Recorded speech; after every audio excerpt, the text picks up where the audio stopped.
नमस्कार, अपना बिहार देख रहे हैं आप और मैं हूं आप सबके साथ अनूप। बुलेटिन में बात न्यूज 18 के खबर की असर की करते हैं। हाजीपुर में पुलिस लाइन में डांस के मामले में न्यूज 18 की खबर पर असर हुआ है। न्यूज 18 पर खबर चलने के बाद हरकत में प्रशासन आया है। एसपी ने सदर एसडीपीओ को जांच का जिम्मा सौंपा है और रिपोर्ट के आधार पर आरोपी पुलिस वालों पर अब कार्रवाई होगी। पुलिस लाइन में बिना अनुमति डांस का आयोजन हुआ था, जमकर यहां ठुमके लगाए गए थे, जिसके बाद इस खबर को न्यूज 18 ने प्रमुखता से दिखाया और अब इस पर कार्रवाई का भरोसा मिला है। एसडीपीओ को इस पूरे मामले की छानबीन का जिम्मा मिला है और जो भी लोग दोषी पाए जाएंगे उन पर कार्रवाई होगी।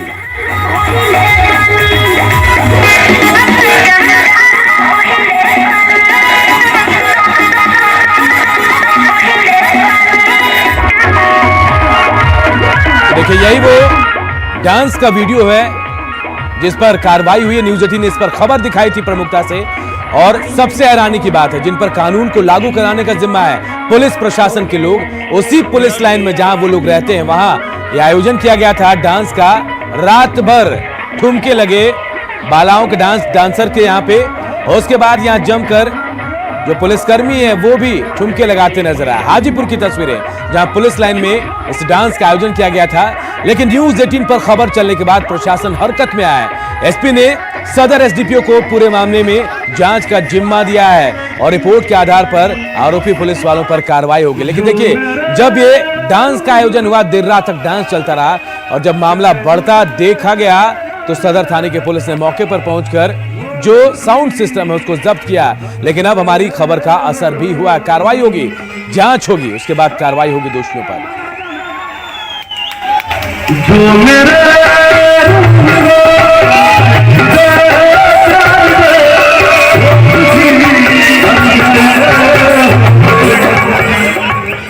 और देखिए, कुछ ऐसी ही तस्वीर मनेर से भी सामने आई है। मनेर की खासपुर पंचायत की मुखिया प्रियंका कुमारी के बेटे के छेका समारोह में डांसरों ने जमकर ठुमके लगाए। 5 डांसरों ने वहां मौजूद सैकड़ों लोगों का जबरदस्त मनोरंजन किया और इस दौरान मुखिया जी और उनके पति जय कुमार निराला कोरोना गाइडलाइन को ही भूल गए। बेटे के छेका समारोह में पूरे पंचायत को निमंत्रण भेजा गया और सभी ने डांसरों के साथ यहां पर जमकर ठुमके भी लगाए। ना किसी के चेहरे पर मास्क था और ना ही सोशल डिस्टेंसिंग का पालन हो रहा था। खुद मुखिया जी के पति भी ठुमके लगाते नजर आए।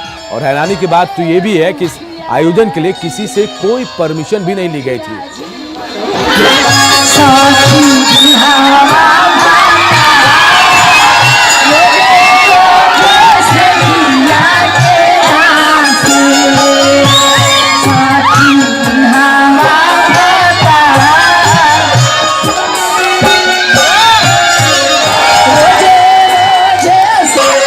संस्कृति है, सभ्यता है, जो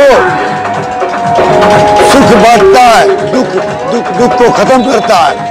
सांस्कृतिक कार्यक्रम से लोगों में एकता बढ़ता है, भाईचारा आता है, एक जगह इकट्ठा होकर अपना दुख सुख को बांटता है। ऐसा तो नहीं कि चुनाव का माहौल है, जनता को खुश करने। चुनाव तो मैं पूर्व में भी जीता हूँ, फिर जीतने जा रहा हूँ। ऐसा नहीं है, जनता के काम से खुश करूंगा। और देखिए, अब इस डांस वीडियो के बाद अब कई सवाल उठ रहे हैं। सवाल ही कि कोरोना काल में इतना बड़ा आयोजन आखिर कैसे हो गया। सवाल बेहद अहम है और सवाल ये भी कि क्या इस आयोजन के लिए किसी की परमिशन ली गई थी, इजाजत ली गई थी क्या? और अगर ऐसा आयोजन हुआ तो पुलिस ने आखिर चुप्पी क्यों साध रखी है, इसे क्या समझा जाए? अमरजीत हमारे सहयोगी इस खबर पर सीधे हमारे साथ जुड़े हैं। अमरजीत, सैकड़ों हजारों लोग इस भीड़ में नजर आ रहे हैं, ठुमके लगा रहे हैं, डांस कर रहे हैं, ये सब क्यों हो रहा है? क्या कानून के रखवाले यहां नहीं पहुंचे? क्यों खामोश हैं कानून के रखवाले, पुलिस वाले? देखने से तो यही लगता है कि कानून के जो रखवाले हैं उनके नजर में ही ये नहीं आया, जिसकी वजह से ये आयोजन होता रहा। पूरी रात जो है अश्लीलता की हदें पार होती रही, नाच होता रहा बार बालाओं का, लेकिन कोई जो है इसे देखने वाला, टोकने वाला नजर नहीं आया। यहाँ तक कि जिला प्रशासन, दानापुर अनुमंडल प्रशासन भी इसे जो है रोकने की जहमत नहीं उठाई।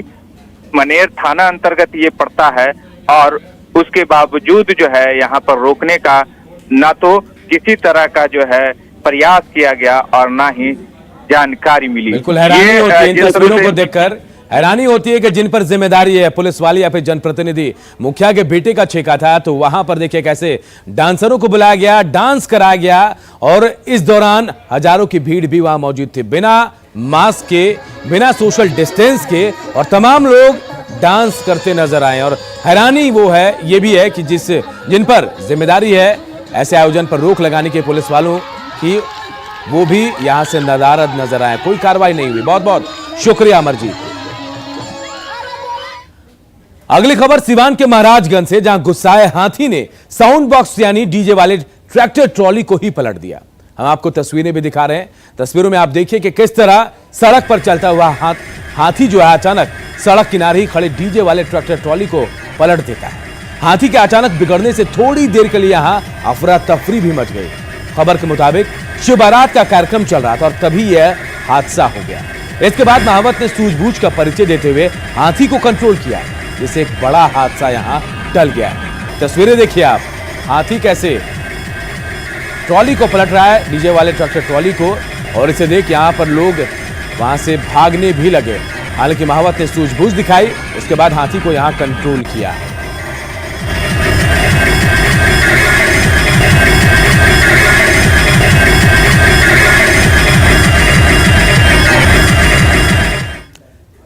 गोपालगंज में एक मजदूर की पिटाई का वीडियो वायरल हो रहा है। पूर्व सांसद काली प्रसाद पांडे ने वीडियो जारी किया था और इस वीडियो के माध्यम से चीनी मिल पर आरोप लगाते हुए कहा था कि चीनी मिल के सुरक्षा अधिकारी एक मजदूर की बेरहमी से पिटाई कर रहे हैं। अब इस वायरल वीडियो पर विष्णु शुगर मिल के उप महाप्रबंधक अजय कुमार ने सफाई दी। उन्होंने कहा कि यह वीडियो उनके चीनी मिल का है ही नहीं, और साथ ही उन्होंने कहा कि उस मजदूर का उनके मिल से कोई वास्ता नहीं है। उप महाप्रबंधक ने जिला प्रशासन से इस मामले की छानबीन की मांग की है।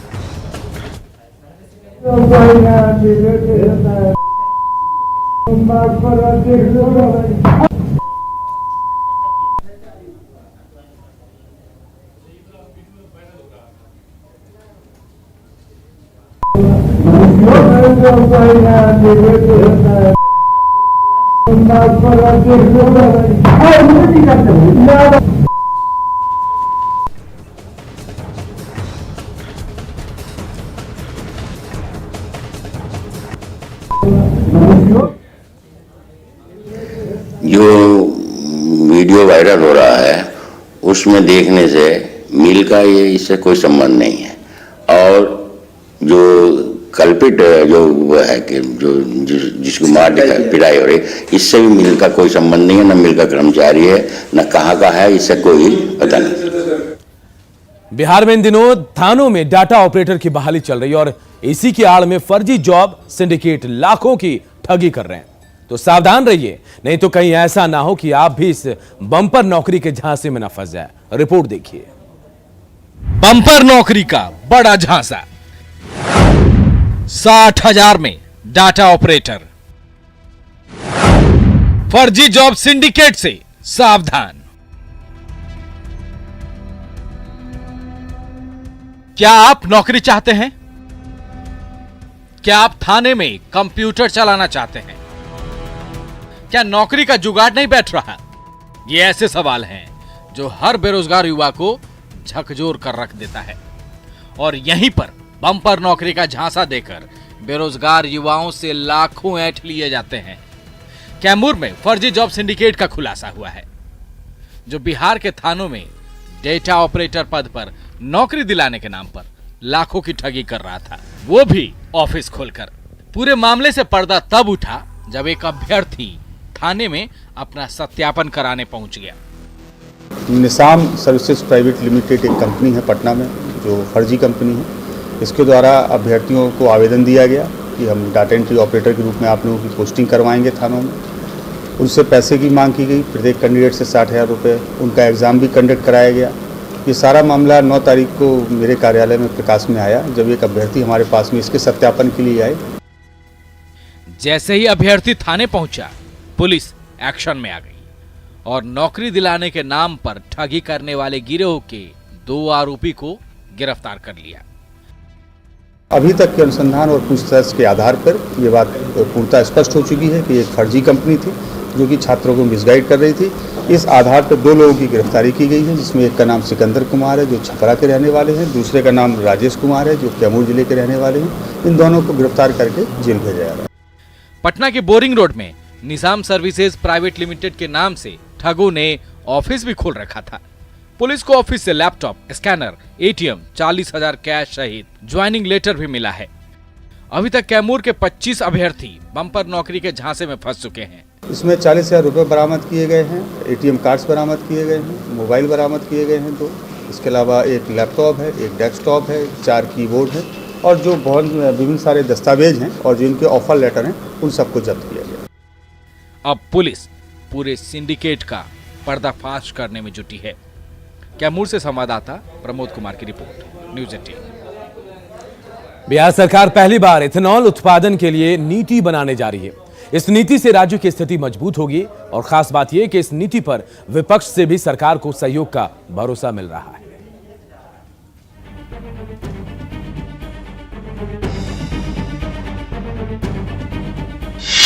इथेनॉल से बदलेगी किस्मत, नीति से निवेश की उम्मीद, किसानों का होगा भला, युवाओं को मिलेगा रोजगार। राज्य की आर्थिक स्थिति को मजबूत करने की दिशा में बिहार सरकार एक अहम कदम उठाने जा रही है। इथेनॉल उत्पादन को बढ़ावा देने के लिए मुख्यमंत्री इथेनॉल प्रोत्साहन निवेश नीति बनाने जा रही है। इस नीति के तहत जो भी निवेशक निवेश करेंगे उनके लिए सिंगल विंडो सिस्टम का इंतजाम होगा। नीति के लिए बाकायदा केंद्र सरकार की हरी झंडी भी मिल गई है। माननीय मुख्यमंत्री जी का और अपने देश के प्रधानमंत्री माननीय नरेंद्र भाई मोदी जी का जो सोच और संकल्प है उसके पूर्ति के दिशा में है कि हमको एथेनॉल उत्पादित कराना है। माननीय मुख्यमंत्री जी 2007 में ही इस बात को कहे, लेकिन तत्कालीन यूपीए सरकार इस बात को नहीं समझ सका, जिसके कारण हम लोग का जो इतना चीनी उद्योग था, अगर उस समय अगर ये एथेनॉल की पॉलिसी माननीय मुख्यमंत्री जी की सलाह को अगर तत्कालीन मनमोहन सिंह की सरकार मान जाता तो आज बिहार बहुत ऊंचाई पर जाता। परंतु ये यूपीए सरकार इस काम को तो कर नहीं सकी, लेकिन धन्यवाद है अपने देश के प्रधानमंत्री जी को जो माननीय मोदी जी ने इस बात को नीति आयोग में समझा और अपने माननीय मुख्यमंत्री जी को जो दिए गए सुझाव हैं उसका स्वागत किया। उद्योग से जुड़े लोग और सियासी दलों के लोग भी इस नीति की सराहना कर रहे हैं, लेकिन ये जरूर कहते हैं सिर्फ कागजों पर बातें नहीं हो, धरातल पर भी उतरनी चाहिए। इम्प्लीमेंट अच्छे ढंग से हो और उसको देख के इन्वेस्टर आ पाए। अगर आप सही नीति नहीं बना पाएंगे तो इतना रिसोर्सेज रहने के बावजूद भी आपको फायदा नहीं हो। उन जगहों पर करना चाहते हैं जहां पर हमारी चीनी मिल हुआ करती थी, जो किसी न किसी कारणवश बंद हो गया है। तो मैं समझता हूँ ये उस इलाके के लोगों के लिए तो ज़रूर अच्छा कदम है, क्योंकि हमारे मधुबनी जिला में 3 चीनी मिल है, रैयाम, लोहट, सकरी, जो बंद पड़ा है। वो दिन दूर नहीं जब बिहार की किस्मत बदलेगी, राज्य आर्थिक रूप से समृद्ध होगा, किसानों को फायदा होगा, रोजगार के मौके निकलेंगे। बस जरूरत है नीति पर ईमानदार नियत की। आनंद अमृतराज, न्यूज़ 18 पटना। नेताओं के लिए बड़ा बंगला स्टेटस सिंबल माना जाता है और यही वजह है कि पूर्व मंत्री विधायक बंगला खाली नहीं कर रहे हैं। पोलो रोड, हार्डिंग रोड और सर्कुलर रोड में कई बंगलों पर पूर्व मंत्रियों का कब्जा बरकरार है, जबकि उन्हें बंगला खाली करने का नोटिस भी दिया जा चुका है। पद भले ही चला जाए, लेकिन बड़े बंगले का मोह है कि छूटता नहीं। पिछली सरकार में मंत्री रहे कई लोग इस बार मंत्रिमंडल में नहीं हैं और कुछ तो चुनाव भी हार चुके हैं, लेकिन बंगले का मोह नहीं गया। बंगला खाली नहीं करने वालों की लंबी लिस्ट है। विनोद नारायण झा, राणा रणधीर सिंह, महेश्वर हजारी और प्रेम कुमार इस बार मंत्री नहीं हैं, लेकिन इन लोगों ने अब तक बंगला खाली नहीं किया है। हार्डिंग रोड का 39 नंबर फ्लैट है। विनोद नारायण झा जब मंत्री थे तब इस बंगले में रह रहे थे। फिलहाल वो विधान पार्षद हैं, लेकिन अभी भी इसी बंगले में है। ये मंत्री पुल का बंगला है और भवन निर्माण विभाग ने इन्हें भी बंगला खाली कराने का नोटिस भेजा है, ताकि जब ये बंगला खाली होगा उसके बाद दूसरे जो भी वर्तमान में मंत्री हैं उन्हें यह बंगला दिया जाएगा। सत्ताधारी दल के द्वारा ही उस पर कब्जा किया गया है। बीजेपी हो या जदयू के सदस्य हो बिहार विधानसभा में या बिहार विधान परिषद में, उन लोगों ने अभी तक बंगला खाली नहीं किया है, जिसके कारण जो नए मंत्री बने हैं उनमें से कईयों को अभी तक उनका बंगला नसीब नहीं हुआ है। पिछली सरकार में मंत्री रहे राणा रणधीर सिंह ने भी मंत्री पूल वाला बंगला खाली नहीं किया है। पद भले ही नहीं रहा, लेकिन बंगले पर कब्जा बरकरार है। यह बंगला राणा रणधीर सिंह का है और अब वो फिलहाल विधायक हैं, लेकिन जब वो मंत्री थे तब इन्हें बंगला अलॉट हुआ था। अब जब वो मंत्री नहीं हैं तो बिहार सरकार इन्हें बंगला खाली कराने का नोटिस दे दिया है, लेकिन उसके बावजूद इन्होंने अभी तक बंगला खाली नहीं किया है। चूँकि सत्ताधारी दल के भी विधायक हैं तो लिहाजा इनकी भी चाहत है कि इस बंगले में रहें, और ख़ास तौर पर इस तरीके के कई बंगले हैं बिहार में जिन पर सत्ताधारी दल के नेताओं का एक तरीके से कहा जाए तो कब्जा है। बीजेपी के वरिष्ठ नेता और लंबे समय तक मंत्री रहे प्रेम कुमार ने भी बंगले पर कब्जा बरकरार रखा है। मंत्री नहीं रहे तो अब छोटा बंगला मिला है, लेकिन लगता है छोटा बंगला उन्हें पसंद नहीं। बिहार में बंगले पर कब्जे का आलम यह है कि डॉक्टर प्रेम कुमार जो कि विधायक हैं, इनको बंगला पोलो रोड में अलॉट हो चुका है, लेकिन ये सर्कुलर रोड 3 सर्कुलर रोड का बंगला ये खाली करना नहीं चाहते हैं। प्रेम कुमार बिहार में लंबे समय तक मंत्री रहे हैं, कई बार के विधायक भी हैं, लिहाजा ये बहुत कहा जा सकता है कि बड़ा बंगला है, और इस बंगले में उन्होंने काफ़ी साज सज्जा भी किया है, और अभी तक उनका बंगला प्रेम जो है वो ख़त्म नहीं हो रहा है, क्योंकि एक स्टेटस सिंबल भी माना जाता है बिहार में बंगला। और यही कारण है कि दूसरा बंगला अलॉट होने के बाद भी प्रेम कुमार ने अभी तक इस बंगले को खाली नहीं किया है। कारण यह है कि जो दूसरा बंगला अलॉट हुआ है वह छोटा बंगला है और वो उसमें जाना नहीं चाहते हैं। शैलेंद्र, न्यूज़ 18 पटना। खबर बगहा से है, जहां दंगल का आयोजन किया गया और इस प्रतियोगिता में बिहार ही नहीं उत्तर प्रदेश, झारखंड, पश्चिम बंगाल समेत कई राज्यों के पहलवानों ने ताल। इस कुश्ती प्रतियोगिता को देखने के लिए दूर दूर से लोग पहुंचे। आपको बता दें कि बगहा के नारायणपुर में हर साल कुश्ती प्रतियोगिता का आयोजन होता है।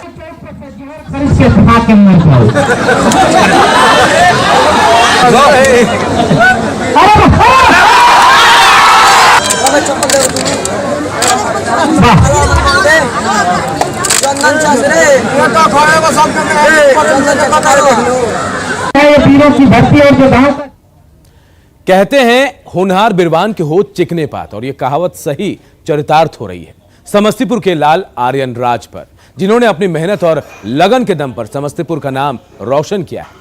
शांत स्वभाव का दिखने वाला आर्यन राज समस्तीपुर जिले के सदर अनुमंडल क्षेत्र के धुरक रुदौली के रहने वाले हैं। सामान्य परिवार से आने वाले किसान राजेश कुमार झा के बेटे आर्यन राज ने जेईई मेन की परीक्षा में परचम लहराया है।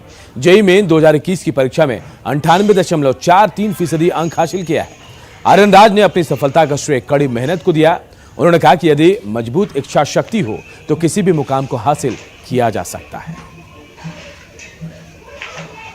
घर से ही तैयारी करता था और साथ में मैंने कोचिंग भी ले रखी थी, तो मैं सेल्फ स्टडी और कोचिंग दोनों करता था। और मैंने इससे पहले भी एक बार मेंस दिया है, तो मुझे उसका अनुभव भी था, तो मैंने उस गलतियों को सुधारा और इस बार 98.43% हासिल किया। बच्चे की सफलता पर हम यही कहेंगे कि ये जो मेहनत किया है उसका, और जो गुरुजनों का आशीर्वाद, उनका जो कोचिंग लिया, उनसे जो नोट्स लिया उसको पढ़ा और तैयारी अच्छे से किया, जिसका परिणाम सामने है। और अपना बिहार के इस बुलेटिन में इतना ही। आगे है जोहार झारखंड।